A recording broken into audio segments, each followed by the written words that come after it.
Hi everybody and welcome back to Kevin's Upfront Opinion today. So, what I thought I'd do today is do this video because I got asked to do it by a friend of mine, an old friend, a friend of over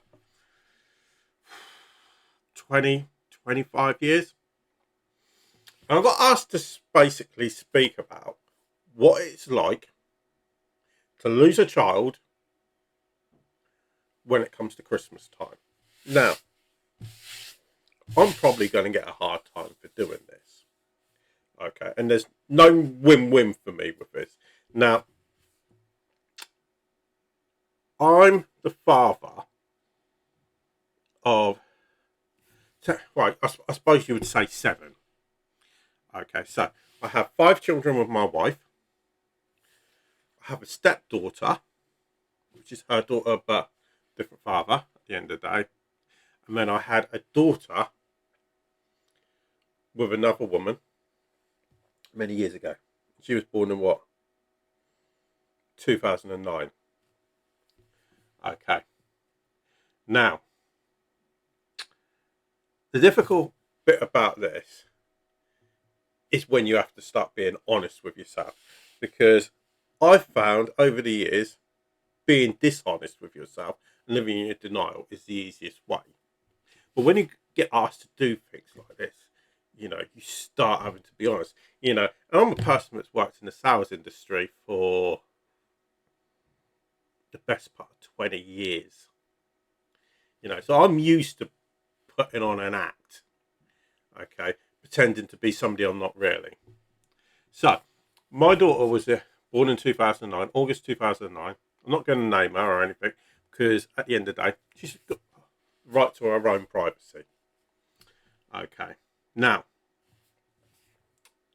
I have never, ever, ever seen my daughter. Wasn't out of choice. Okay, it wasn't because the court said so. Okay, it was because the mother of my child decided that she was going to do everything in her power to make sure I never know where she is. Okay, and I'm never going to see her. Now, is the mother completely guilty? No, she's not. I was a jackass at the time, to be honest. No beating around the bush. I was a jackass. Okay. And I did something stupid. Never cheated on her or knocked her about or abused her or anything like that. Never did anything like that before anybody jumped on that bandwagon. But I was a jerk. Okay, I said something silly. Okay, I put it in her head. Thought that she thought that I might have been having an affair, and you think, why the fuck would you go and do something as stupid as that? Yeah, why would you? But I was stupid enough to do that. Okay. So because of that, I never saw her Christmas 2009, 2010, 2011, 2012, 2013, 14, 15, 16, 17, 18, 19, 20, 21, 22, 23, 24, 25. That's 17 Christmases. Okay, it's Christmas Day today. Even though I know my daughter's on Facebook, sent her a message on Facebook. Do I expect to get a message in return? No, I don't. Would I be surprised, even though she's 16, that her mother is monitoring it to make sure she can't? No, I wouldn't be. Okay, and pardon? Can you please load the Roadblocks. Roadbox. Roadbox. Yeah. I'll have a look in a minute, okay? Okay, so the reality is,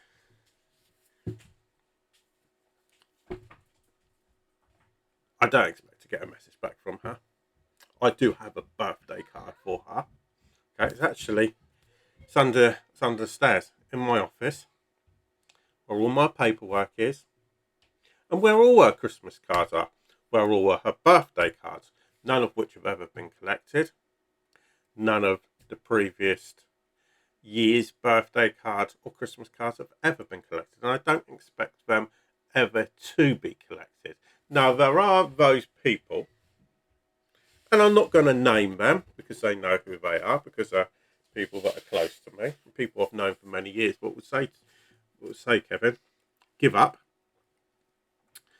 Stop doing these types of videos. Don't talk about it. And pretend she doesn't exist. Just pretend it's something that never happened. Which is something you can do, but then that means being dishonest to yourself. And that's my fundamental problem. Because I'm a firm believer that you always have to be honest to yourself. Okay. So, is it difficult? Yeah. And the only way that I find that you can actually deal with it is living your life in a bit of denial. But at the end of the day, it eventually catches up with you. And the reason I say it catches up with you is because if I look at myself, I ended up going through depression on countless occasions. I've been to counselling. I've been on antidepressants. The only person that really knows that is my wife. You know, my family don't know. I've been into counselling for it and been on antidepressants. Daren't tell them. Okay, whether that's a bit of shame and everything. And obviously some of them believe I should just forget about it at the end of the day. But that's something I personally can't do. And the way I look at it is this, and this is the fundamental thing, and this is a bit of a story. Now, my grandfather, now I loved and adored my grandfather. He was the most important person in my life, my granddad. Okay, he died 2014. Okay, died in 2014. And like I said, he was the most important person in my life. You know, I used to go fishing with him, used to go allotment with him. You know, he was a typical Yorkshireman, or what you would think of a typical Yorkshireman, stubborn ass. But family was the most important thing to him. And he served during the Second World War. He was in the RAF, flew the balloons, which I believe used to cut off the Luftwaffe's wings of their planes and everything.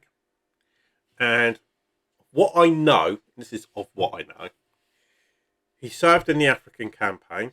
I know he was up by the Suez Canal. And after that, he went to Malta.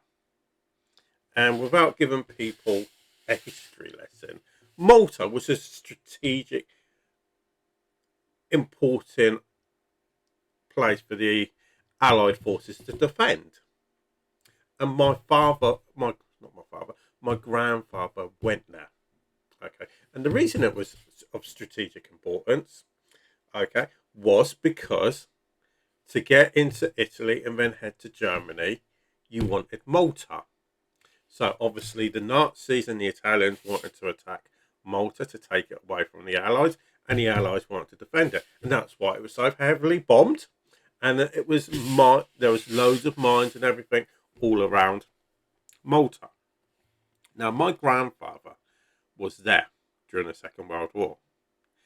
And I suppose you could say, and I can understand it, you know, he was a young man.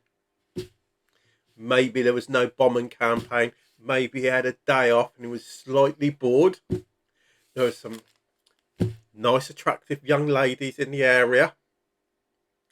And what's a soldier going to do? Or an RAF? Okay. So he ended up having an affair. Now, my mother, who was always seen as the oldest child, she was born in 1955, December the 3rd, 1955. Okay. And until what? About 4 years ago, around that time, 3, 4 years ago, my mum got contacted by a woman in Australia claiming to be the love child of my grandfather.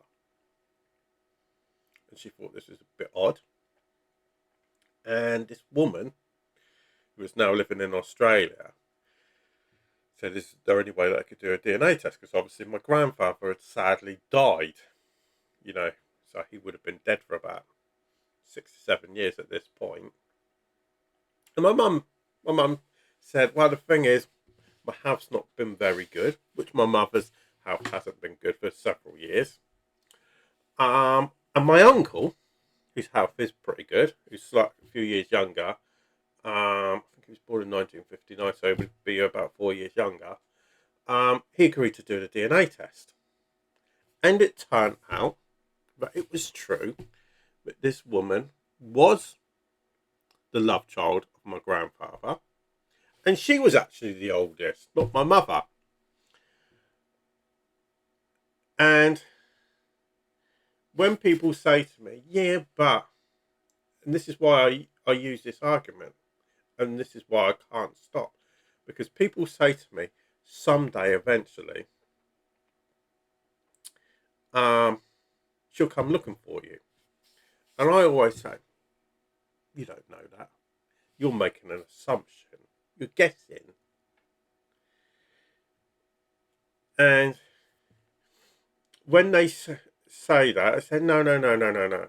Girls always want to know where they come from, who their father is. And I say, that's not true. It's fundamentally not true. It's an argument that a lot of children, if they come from broken families and everything, will. Now, the classic case was on a podcast. They had three famous journalists. And I can't remember. The only one I can remember the actual physical name of at the moment is Michael Gove, the former Conservative politician who was adopted. And he never, even though he was adopted and he knew who his mother was, he decided never to go and look for his mother. And the reason he gave was he felt it would be a betrayal to his adopted parents. Now, even though my daughter isn't adopted or anything, or at least as far as I'm aware, okay, I can't give up hope. No matter what people say, whether it's my in-laws, my wife, friends, the betrayers of my own personal family who've known for the last 15 years exactly where she is and refused to tell me. Won't say anything about my stepfather. I'll probably get in trouble for saying that. I can't give up hope. So when people say what it's like, the simple answer is it's a living misery.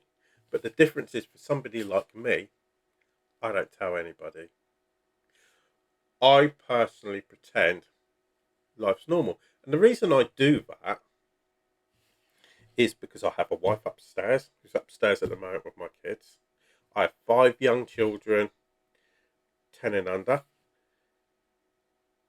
So I have a 10-year-old, a 9-year-old, an 8-year-old, a 6-year-old, and a 2-year-old.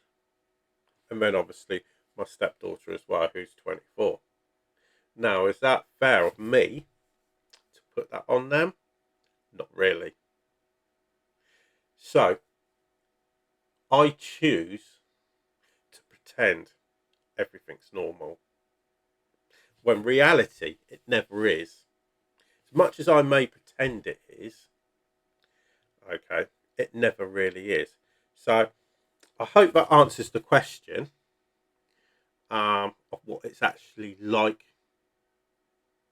to live your life without a child, or to actually go through the Christmas period without your child, because you never forget, and all you do fundamentally is put on a brave face, because that's all you can ever do. You can't do anything else. So what I'm going to do is cut it short for now. Okay. I do apologise for the mess behind me. Obviously, it is Christmas Day. I have been up since like 6 o'clock this morning cooking. Okay. And to be honest, I just want to go to bed at the moment. I'm so tired. But for everybody that's listened, thanks for listening.